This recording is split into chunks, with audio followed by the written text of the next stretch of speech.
This is Scott the Fix-It Guy. Today we have an Electrolux washing machine that has a slow drain error and also just is not spinning, and it's due to a clog in the drain. So we have unplugged it, we have it tilted back at 45 degrees against the wall.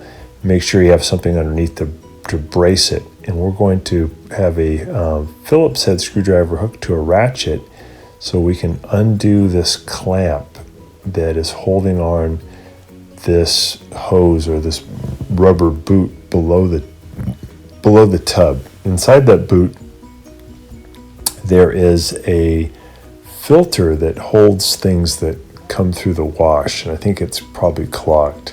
So we're going to undo that, and we're going to pull back, and I just pulled out a little baby sock.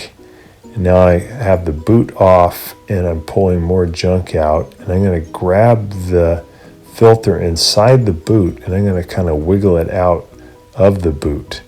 It's a big plastic filter, and then see what all the other junk is in there. So I have a flashlight in here so I can see what I'm doing, and I'm coming in from underneath the washing machine. Just make sure that this thing's not going to fall on you when you push it back to 45 degrees.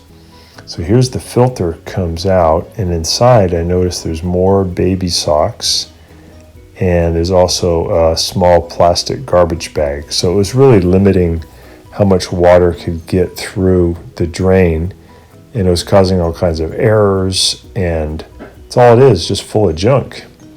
So we clean that up. We're going to put that back into the boot, and then we're just going to put the clamp around the boot and push that boot back up onto the tub, and make sure you push it way up onto that tub as far as it'll go while you're tightening the clamp. And this part might take a little while, so take your time, a little bit tricky. You get that clamp really tight so that that boot can't come off during the wash cycle. So I got it pushed up on there hard. I'm going to take my Phillips head screwdriver and I'm going to get that really tight. And just again, make sure you're pushing it up in there. So thanks so much for watching, and please subscribe when you get a chance.